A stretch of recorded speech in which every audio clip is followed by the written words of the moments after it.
My name is Natalie Brooks. I'm 30 years old, and the day my parents' will was read, I learned exactly what they thought I was worth.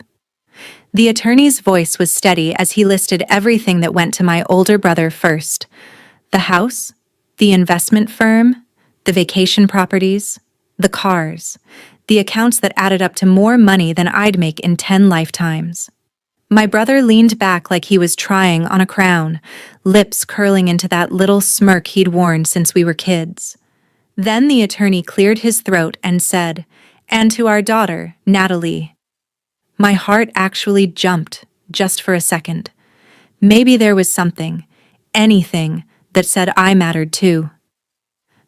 We leave the painting titled Silent Tides from Elaine's office. That was it. A single painting my mother liked to stare at when she worked late. No house, no shares, no cash. Just a piece of canvas everyone else had always ignored. My brother glanced at me, fighting a laugh. "Guess that's all you deserve," he murmured, low enough that only I and the attorney could hear.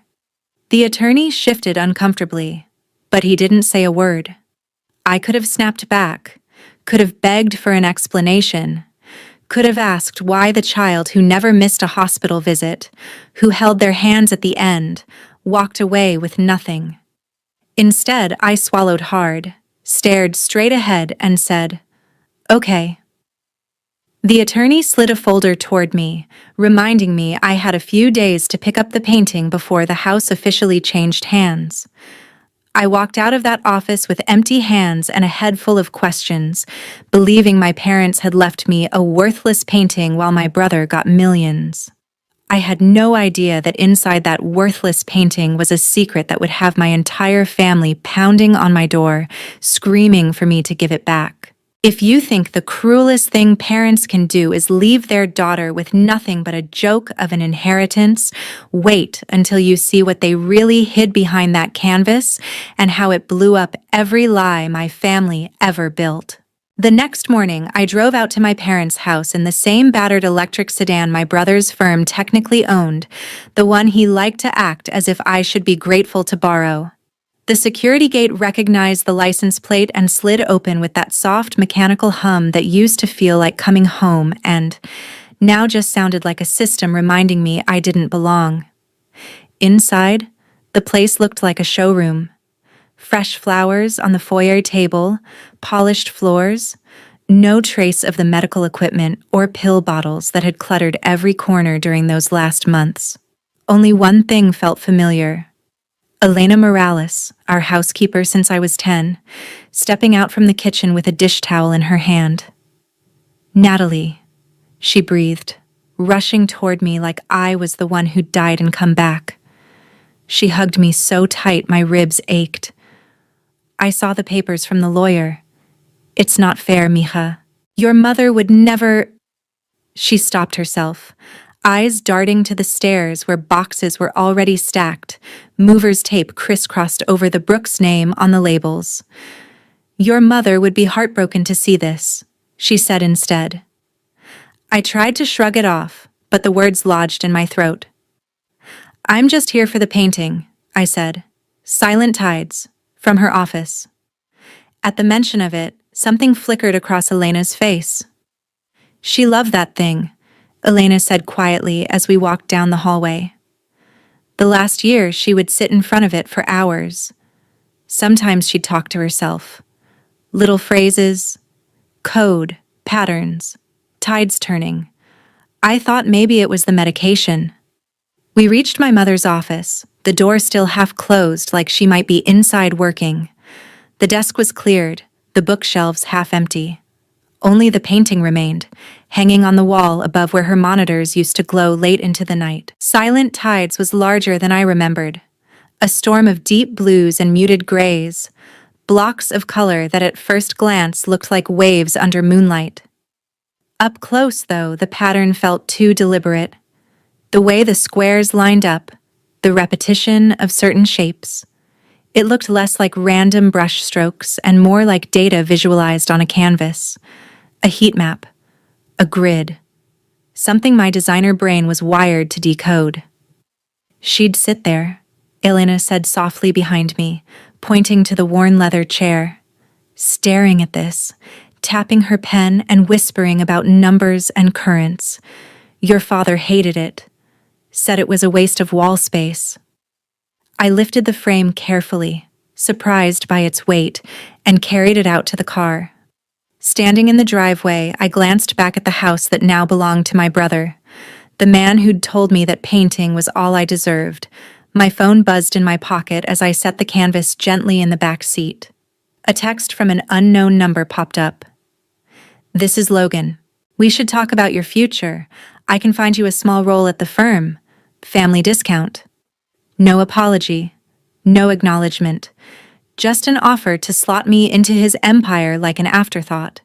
I locked the screen without replying and drove back to my apartment on the east side of Austin, a cramped loft that smelled faintly of coffee and printer ink, my safe little bubble far from my family's glass towers.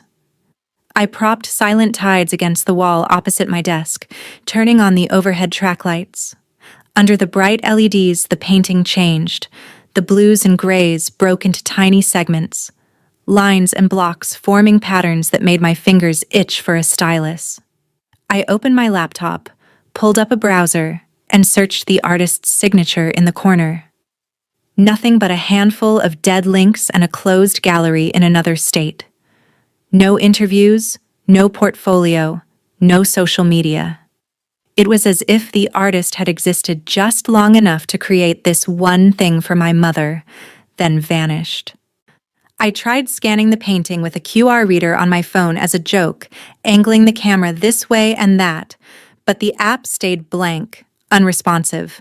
Still, as I sat there alone with that worthless inheritance staring back at me, I couldn't shake the feeling that my mother hadn't spent her final nights obsessing over a random piece of art. Something was buried in those colors, in those lines. And for the first time since the will was read, I wondered if my parents had really left me nothing, or if this painting was a key I just hadn't learned to use yet. It was almost midnight when I finally stopped pretending to work and admitted I'd been staring at Silent Tides more than my screen for hours. My apartment was quiet except for the tired rattle of the AC unit and the occasional whoosh of a car rolling past outside, headlights sliding briefly across the wall. The painting caught the glow from my monitor, blocks of color shimmering like broken code instead of waves. I grabbed the small UV flashlight I kept in my desk drawer for checking print proofs and security features on design samples, turning it over in my hand while my heart did this uneven stutter in my chest. On impulse, I killed the overhead lights, plunging the room into shadow, leaving only the faint blue from my laptop and the thin, purple beam of UV as I stepped closer to the canvas. At first, nothing happened. Just the same blues and grays, the same neat grid of brushstrokes I'd seen 100 times in my memory of my mother's office. But when I tilted the flashlight, sweeping slowly from corner to corner, thin lines began to bloom across the surface, faint and ghostly, like veins under skin. My breath caught in my throat. I moved the light again, slower this time, hands trembling, and there it was. A broken square, then another. Then a pattern resolving itself into something my brain recognized instantly. Pixels, modules, a code block, but painted. My heart started pounding so loud I could hear it in my ears. No way, I whispered, repositioning the beam with both hands. Under UV, hidden in the darkest pigments, a fragmented QR code emerged, not printed, but painted with microscopic precision, like someone had hidden a tech conference inside an art gallery. I fumbled for my phone, fingers suddenly clumsy and slick with sweat, and opened the scanner again. This time, I framed only the UV-lit sections, adjusting the angle and distance until the whole pattern came together. The app hesitated for a heartbeat, the little loading circle spinning just long enough to make me think I'd imagined it. And then a soft ding cut through the silence. A link popped up on my screen. It wasn't some public webpage or random spam. It was a secure portal with a familiar logo and name. An institutional bank I knew from headlines and my parents' old conversations. The kind of place that handled serious money for serious people who didn't wait in line. My thumb hovered, then tapped. A login field appeared, already filled with my email address like it had been waiting for me specifically. Below it, a prompt glowed. Secondary key required. I stared at it, pulse lodged somewhere between my ribs and my teeth. Secondary key. My gaze drifted from the phone to the back of the frame, like my mother was physically tugging my attention where she wanted it. I set my phone down, turned the painting around, and ran my fingers along the rough wood edges. One side felt slightly thicker than the others, just enough to be wrong. I dug my nails into the seam until a small strip of wood popped loose with a tiny crack, revealing a narrow compartment carved into the frame. Inside was a folded envelope, yellowed at the edges, my name written across the front in my mother's tight, looping handwriting that I hadn't seen in ink since she signed hospital forms. For a second, I just held it, feeling the soft give of the paper, the weight of all the things she'd never said to my face pressing down on my chest. Then I tore it open with shaking fingers. "Natalie," the letter began, "if you're reading this, it means I wasn't brave enough to say everything while I was still here." Her words spilled across the page, explaining how she'd realized years ago that the firm my father and brother built was rotting from the inside. That the algorithms she designed to predict market movement had been twisted into tools for fraud, for hiding money offshore, for stealing from people who trusted them enough to sign on the dotted line. She couldn't go public without proof, and she couldn't trust anyone inside Brooks Equity Group, so she did what she did best: collected data, documented everything, and built a trail no one else could see. "Your father believed you were too soft," she wrote. "Your brother believed you were too small, but you see patterns they never will. That's why the key is yours." The QR code in the painting, she explained, was the first key, a way to get to the vault without leaving a digital fingerprint. The second was a passphrase only I would know, something she'd said to me every time I wanted to quit growing up, when math got too hard or I felt like the odd one out in my own family. I could almost hear her voice in my head as I read it. I whispered the phrase "now," barely audible in the dark apartment, and typed it into the field on my phone.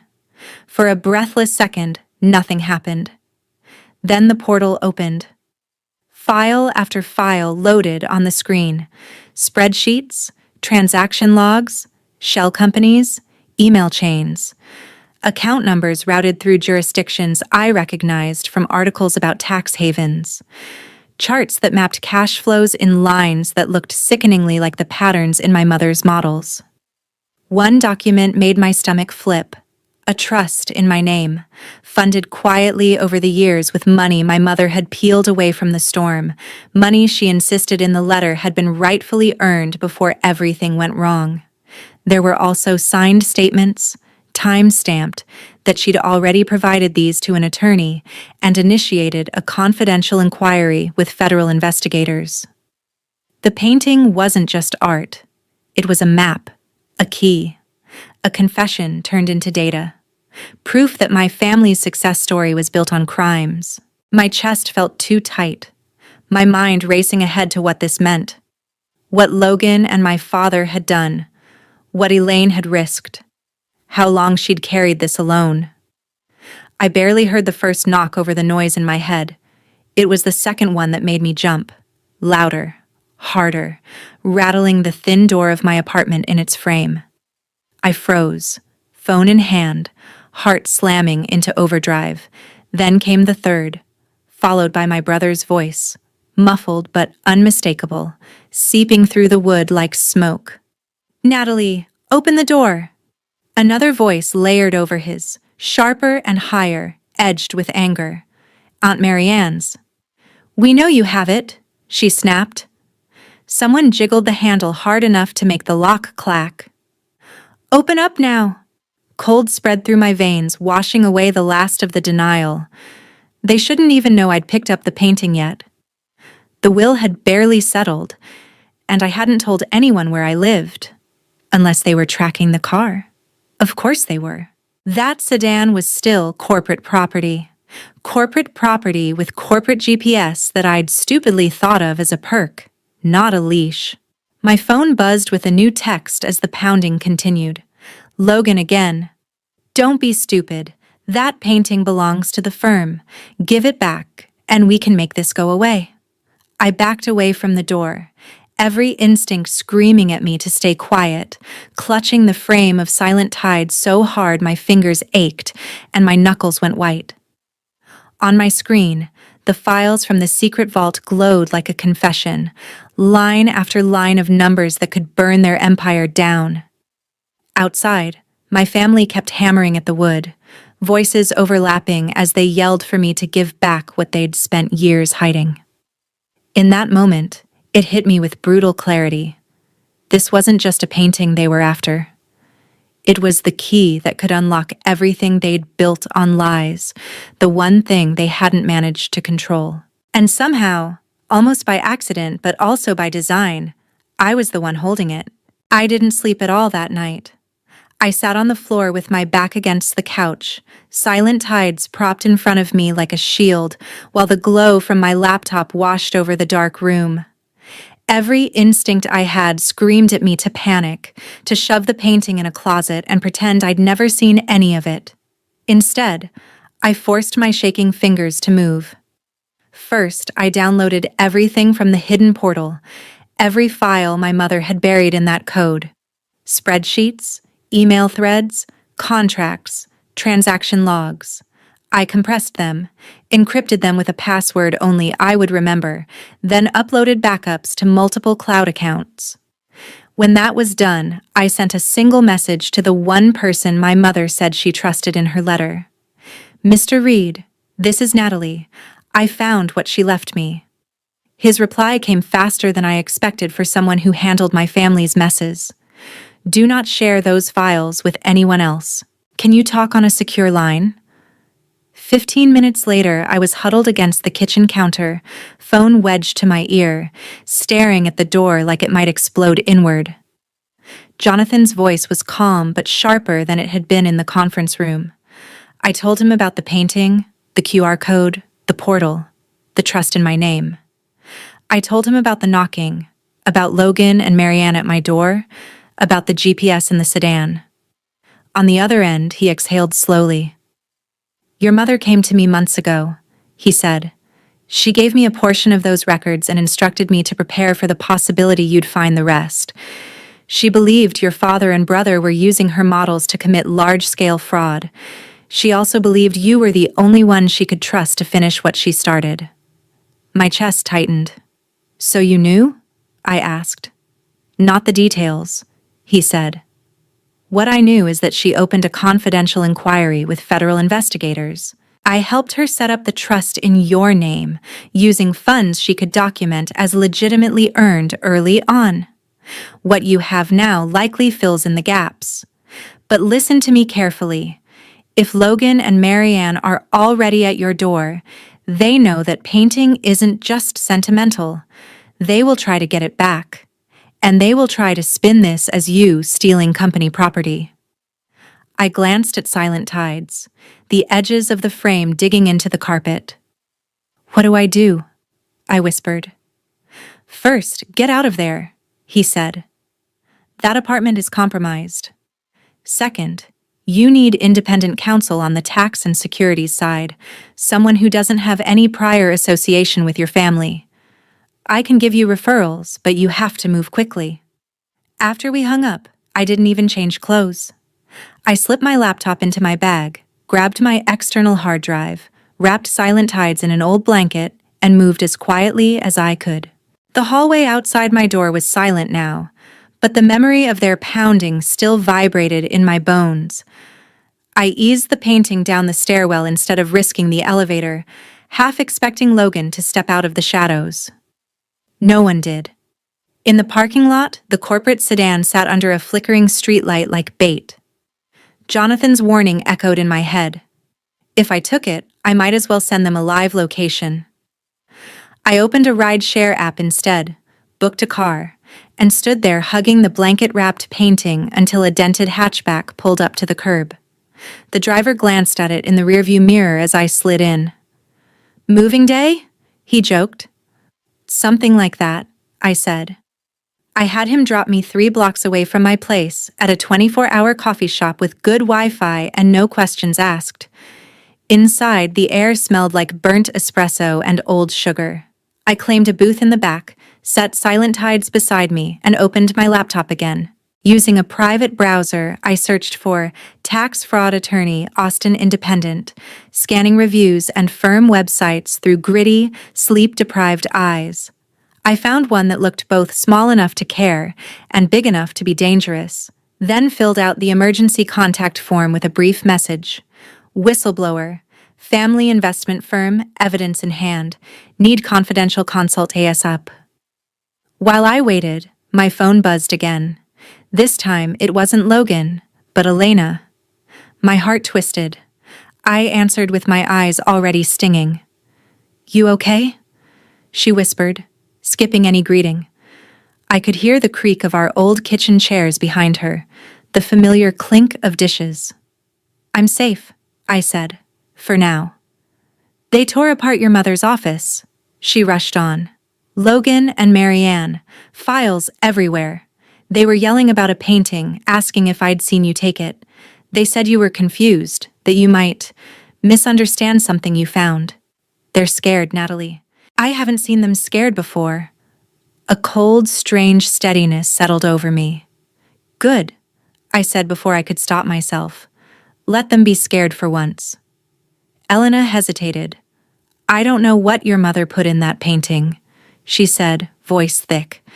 "But she told me, if anything happens to me and Natalie starts asking questions, tell her to keep going, no matter what they say." "So? Keep going, mija.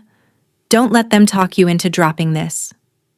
I blinked hard, wiped my eyes with the back of my hand, and promised her I would be careful. Before sunrise, I booked a small furnished place near Lake Austin under a different last name, using a temporary credit card number and a burner email. The host left the key in a lockbox by the door. I carried Silent Tides inside like it was made of glass and leaned it against a wall in the tiny living room. The space was quiet, anonymous, smelling faintly of detergent and dust. For the first time since the will reading, I felt like I could breathe. In the pale morning light, I sat on the edge of the unfamiliar bed, phone in one hand, the attorney's referral list in the other. I could run. I could pretend I'd never seen those files, hand the painting back, and let my brother's empire roll on, built on stolen money and buried lies. Or I could do what my mother designed this entire insane puzzle for me to do. I looked over at Silent Tides, at the invisible code stitched into its colors, the secrets that had driven her to work late nights under that cold blue light. My family had decided all I deserved was a painting. They'd spent years underestimating me, counting on me to stay quiet, to stay small. They were about to find out what happened when the girl they pushed out learned she was holding the one thing that could bring them all down. 2 days later, I was sitting at the tiny kitchen table in the lake house, laptop open, when my new attorney, a tax and securities specialist named Dana Harris, finished scrolling through the last file I'd sent her. We were on a video call, her face framed by bookshelves and degrees. "This is not small, Natalie," she said finally. "This is systemic. Your mother did thorough work. Between what she gave her lawyer and what you pulled from that portal, there's enough here to justify a full-scale investigation." My heart thudded. "So, what happens now?" I asked. "I've already reached out to the federal contacts Mr. Reed mentioned," she said. "Your mother filed formal complaints months ago. They opened a preliminary case, but they were missing key links. What you have ties the scheme to specific accounts and decision-makers. They've been waiting for this. I'm sending a secure package as we speak. You are not to meet with your brother or aunt alone. You are not to surrender the original painting under any circumstance. You keep copies of everything off-site. Understood? I promised I would, even as a knot of dread twisted in my stomach. After the call ended, I walked into the living room and stared at Silent Tides. It leaned against the wall opposite the sliding glass doors, the morning light turning its blues almost silver. Somewhere inside that grid of color was the reason my mother had worked herself sick and slept in this house alone while the rest of us pretended everything was normal. My phone buzzed. A notification from Dana. Package received on their end. They may move fast. If anyone contacts you, call me and read immediately. I was still reading the message when someone knocked on the door. 3 sharp, confident raps that didn't belong to a delivery driver or a nervous Airbnb host. I went completely still. The knock came again, louder. Natalie, open up. We need to talk. Logan's voice slid under the wood like oil. My brain raced. I hadn't used the company car. I'd booked this place under a different name, used a virtual card.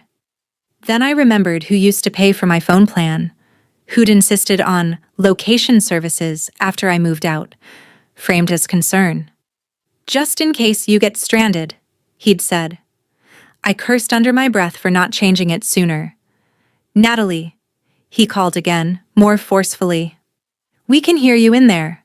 Marianne's voice cut in, tight with anger. You can open the door, or we can make this very unpleasant for you. My hands shook, but I forced them to move. I grabbed my laptop, opened a secure call with Dana and Jonathan, and hit record on my phone, dropping it mic side up on the coffee table. Then I walked to the door and flicked the deadbolt. I didn't open it wide, just enough to see their faces. Logan looked like he'd stepped straight out of a press photo. Tailored shirt, expensive watch, every hair in place. Only his eyes betrayed him, a little too bright, a little too wild. Marianne stood beside him in a structured blazer, jaw clenched so tight I could see the muscle jump. You found something, Logan said without preamble, eyes sliding past me to scan the room. We need to come in. This is a rental, I said. I'm not supposed to have unregistered guests. He smiled, that smooth, patronizing expression he'd perfected over years of boardrooms and investor meetings. Come on, Nat, let's not do this. You took a company asset without permission. You accessed confidential systems you had no right to touch. I'm here trying to solve this as family before it becomes messy. He leaned on the word, letting it hang. Behind him, Marianne's gaze snapped to Silent Tides as soon as she spotted it. Her face went white, then red. There, she hissed, pushing past me before I could stop her. I told you she'd taken it. I stepped back, keeping my distance, my pulse roaring in my ears. You left it to me, I said. In the will, remember? We left you something to remember Mom by. Logan shot back. We did not give you permission to break into encrypted systems, steal proprietary models, and misinterpret complex financial data you don't understand. He moved closer, closing the space between us, dropping his voice. Do you have any idea what kind of trouble you're playing with? I held his stare. I understand fraud, I said quietly. I understand shell companies and offshore accounts, and using Mom's algorithms to manipulate markets. I understand stolen pension funds and doctored investor reports. I understand that Mom was building a case, and that you tried to bury her with it. For a split second, something like panic flashed across his face. Then it was gone, replaced by a practiced look of disappointment. Elaine was sick, he said. She got paranoid at the end, started seeing patterns where there weren't any. You, of all people, should know how that works. You live in your head. You see shapes in everything. Marianne snorted. You think the SEC is going to take seriously a bunch of colored blocks your mother painted on a canvas? She demanded. This is delusion, Natalie. Dangerous delusion. You're putting the firm at risk. You're putting our investors at risk. Your investors are already at risk, I said, because you stole from them. Logan sighed like I was a stubborn child. Here's what's going to happen. he said, slipping his hands into his pockets. You give us the painting and every copy of whatever you downloaded. In return, we set up a generous settlement for you. Cash. No questions asked. You walk away, start that little design studio you always wanted, and no one ever needs to know how close you came to blowing up your family's life. Or, he added, his tone hardening, you dig in, and this becomes public. Investigations, headlines. You get painted as the ungrateful daughter trying to shake down her dead father's company.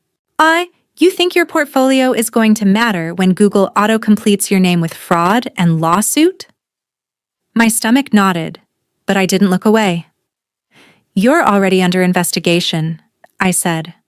Mom made sure of it. All I did was finish the trail she started. He laughed, a sharp, humorless sound. Please, you think if there were a real case, anyone would have waited this long? You have files you don't understand and mommy issues. That's it. I took a breath, grounding myself in the weight of the phone recording on the table, in the soft ping I'd heard earlier when our conference call connected. You're right about one thing, I said. I don't understand everything. That's why I hired people who do. His eyes narrowed. What does that mean? It means, I said, raising my voice just enough, that everything you're saying right now, the offers, the threats, the way you just admitted the painting is a company asset tied to confidential systems? My attorneys are hearing every word.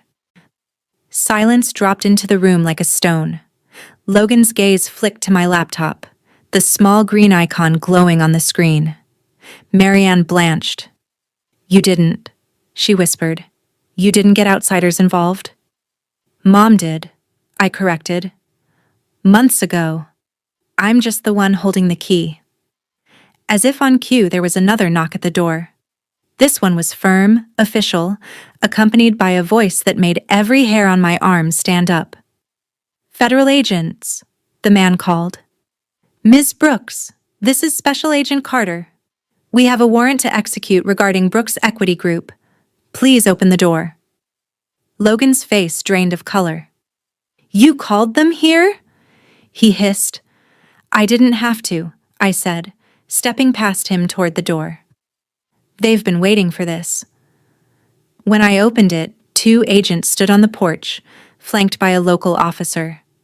One of them held up a folder with my name and my parents' names on the front. Ms. Brooks, he said, scanning the room behind me. His gaze snagged on Logan and Marianne. We're here to take possession of evidence and serve warrants related to an ongoing financial crimes investigation. Everything seemed to move in slow motion after that. The agent reading Logan his rights. Marianne arguing, then stumbling over her own words as she tried to explain why they'd followed me here. The officer asking me to confirm my identity and the existence of the files. My hands trembled as I pointed out the encrypted drive, the painting, the letter my mother wrote.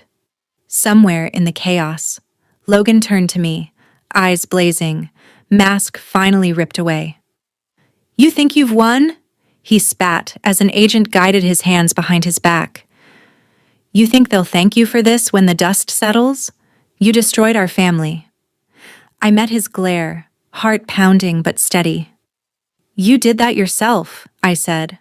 All I did was turn on the light. News doesn't move slowly when it smells blood in the water, and in our case, it moved like a feeding frenzy.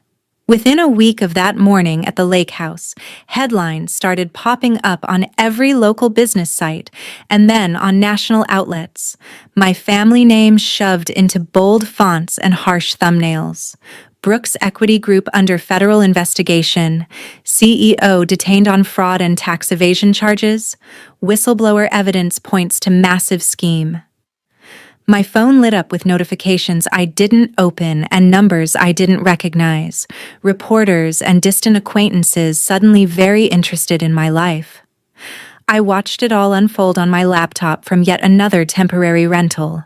The volume of the TV low, my name blurred in early reports as a family member who provided key documentation, like I was a footnote in my own story. At the arraignment, Logan stood in a navy suit that suddenly looked like a costume, flanked by attorneys who blinked into cameras and talked about misunderstandings, complex strategies, and overzealous regulators targeting a successful firm.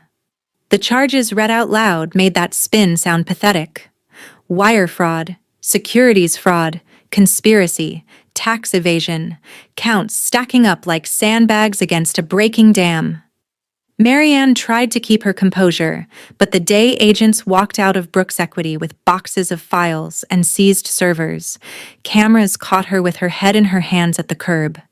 Mascara smudged, the polished CFO mask finally cracked.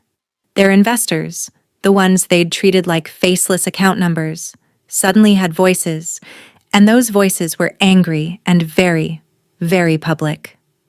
Lawsuits started piling up. A group of retirees who'd trusted Brooks Equity with their savings appeared in a news segment, sitting at folding tables in a community center, holding printouts of statements that no longer meant anything. I watched one man in his 70s say, "I believed in them. I believed the returns were real," and felt a sharp, ugly twist of guilt in my chest, even though I hadn't signed a single one of those fraudulent reports. That night, on a call, Dana's tone softened for the first time since I'd hired her. "You didn't create this," she said firmly. "You put a stop to it. There's a difference, and it matters, even if it doesn't feel like it right now." In court months later, when the plea deal finally came after endless motions and press speculation, Logan didn't look at me once. He stared straight ahead as the judge accepted his agreement. Over a decade in federal prison, millions in restitution, a lifetime ban from serving as an officer or director of a public company, his right to play the respectable CEO permanently revoked. Marianne took a lesser sentence in exchange for cooperation, but she lost everything else. Her position, her license, the house she'd bragged about buying with clean money, the invitations to charity galas she loved so much. Brooks Equity Group, the empire they'd built on my mother's work and other people's trust, was dismantled piece by piece, assets frozen, then liquidated to pay back as much as possible. The trust my mother set up for me was examined from every angle and ultimately deemed clean after investigators traced every deposit. "Your mother was cautious," Jonathan told me in his office, tapping a thick folder with my name on it. "She documented the source of every dollar. This is as legitimate as it gets, Natalie. She wanted you protected." I could have taken the money and disappeared to some quiet town where no one knew the word Brooks. Instead, sitting at another too small table in another rented place, I opened a spreadsheet and started moving numbers around, the way my mother used to, but for a different purpose. First, I authorized a significant chunk to go straight into the restitution pool, earmarked specifically for smaller investors. The retirees, the teachers, the families who'd trusted the Brooks name because they thought it meant safety. Watching that transfer confirm on the screen felt like exhaling after holding my breath for years. The rest I used to do something my brother would have laughed at if he'd still been free. I incorporated my own company. Tideshift Studio started as a name on a form, a basic website, and a logo I sketched on a napkin at a diner. Within a year, it was a real office space in a modest building in East Austin, with secondhand desks, mismatched chairs, a coffee machine that groaned every morning, and a wall painted the same deep blue as Silent Tides. We specialized in UX and data visualization for fintechs, nonprofits, and community banks, but our unofficial mission was simpler and sharper. Make it harder for people like my brother to hide behind pretty dashboards and confusing reports. We built tools that made risk obvious, that translated complex numbers into stories regular people could understand before they signed anything. We said no more than once to potential clients whose pitch decks felt too slick. Elena was there from day one, sitting at the front desk with a secondhand laptop, answering phones in that warm voice that had narrated my childhood. "Welcome to Tide Shift," she'd say, offering visitors coffee in mismatched mugs, and every time I heard it, something in me settled a little more. On the day we hung silent tides in the conference room, right where clients would see it when they walked in, I ran my fingers along the frame and thought about the woman who'd hidden a nuclear bomb of truth inside a painting because she didn't trust anyone else to carry it. "We should get a plaque," Elena joked, stepping back to admire it, "in memory of rich men's secrets." I laughed, really laughed, for the first time in what felt like years, the sound shocking and then comforting in my own ears. Revenge didn't look like I thought it would. There was no slow clap, no cinematic moment where Logan fell to his knees and begged for forgiveness under a spotlight. The satisfaction was quieter, steadier, more practical. It was watching the balance of power tilt, seeing his name in articles warning young entrepreneurs what not to do, hearing a retired teacher say in a workshop we hosted, "For the first time, I actually understand where my money is."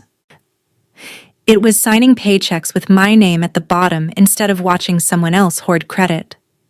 It was walking past that painting every morning, knowing that the thing my family had mocked as all I deserved had become the key to dismantling their lies and building something better, cleaner, and fully mine in their place.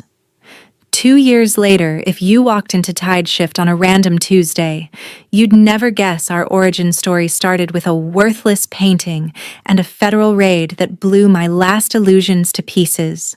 You'd see a small team huddled around whiteboards, arguing about how to make disclosures clearer for a nonprofit, or how to redesign a banking app so people could actually understand the risks they were taking before they clicked agree. You'd see tired coffee cups, a snack drawer that never stayed full, sticky notes clinging to monitors, and a conference room with a single piece of art on the wall. Silent tides, framed and steady, watching over everything we built like a quiet witness. We'd grown slowly, the way I liked it, one cautious contract at a time. We hosted free workshops for freelancers, teachers, and retirees on how to read financial reports, brought in guest speakers to talk about scams and too good to be true returns, and printed simple checklists people could take home and stick on their refrigerators. Sometimes during Q&A, someone would ask, "How did you get into this?" And I'd feel that familiar knot in my chest, the collision of past and present. I'd give them the short version. My family ran a firm. Things weren't what they seemed. My mom was braver than anyone knew. The long version belonged in court transcripts and investigative files, not on a projector screen in a community center. A podcast host finally convinced me to tell more of it, framing it as a cautionary tale about money, trust, and what happens when loyalty is weaponized. Sitting in that recording studio with foam panels on the walls and a mic in front of me, I realized I wasn't shaking anymore. I could say fraud and prison and my brother in the same sentence without feeling like I was betraying someone. The betrayal had already happened. I was just refusing to keep it quiet. Logan wrote twice from prison. The first letter was angry, messy, full of excuses and half-truths, blaming me for everything from his sentence to the headlines, insisting that family should stick together, even while he dodged responsibility. The second, months later, was quieter, written in tighter script, full of words like regret, mistakes, and maybe we could talk when I get out. I read it at my desk under the soft wash of afternoon light, silent tides in the corner of my eye, then folded it back up and put it in a drawer with the first. I wasn't interested in rewriting history for him or playing the part of the understanding little sister who helped him feel better about what he'd done. Forgiveness, if it ever came, would be about freeing myself from carrying his choices on my back, not absolving him in his own story. What mattered more was what we did with the wreckage now, making sure fewer people got fooled by glossy brochures and charming CEOs, teaching anyone who would listen that numbers tell stories if you know how to read them, and that blind trust is not a requirement for being a good person.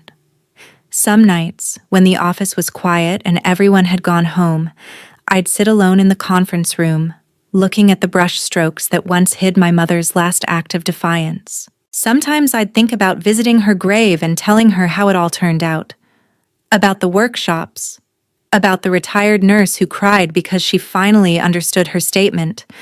About the intern who said she wanted to work in finance, but not the gross kind. My parents had tried to split their legacy like it was cleanly divisible.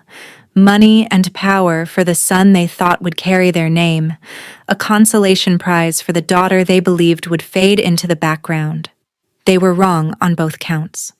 That consolation prize blew the truth wide open, and the girl they underestimated refused to disappear. Instead, she built something honest from the ashes of their lies and invited other people inside. So now, when someone tells me they feel small, overlooked, like they've only ever been handed leftovers in their own family or career, I think about that day in the lawyer's office and the way my brother smirked when he said, "That's all you deserve." And I want to ask them the same question I had to ask myself in the middle of all that noise and fear. What if the thing everyone else thinks is nothing, the part of you they dismiss, the scraps they toss your way, the skill or perspective they don't value, is actually the key you've been holding all along, waiting for you to turn it and walk through a door they never imagined you'd open?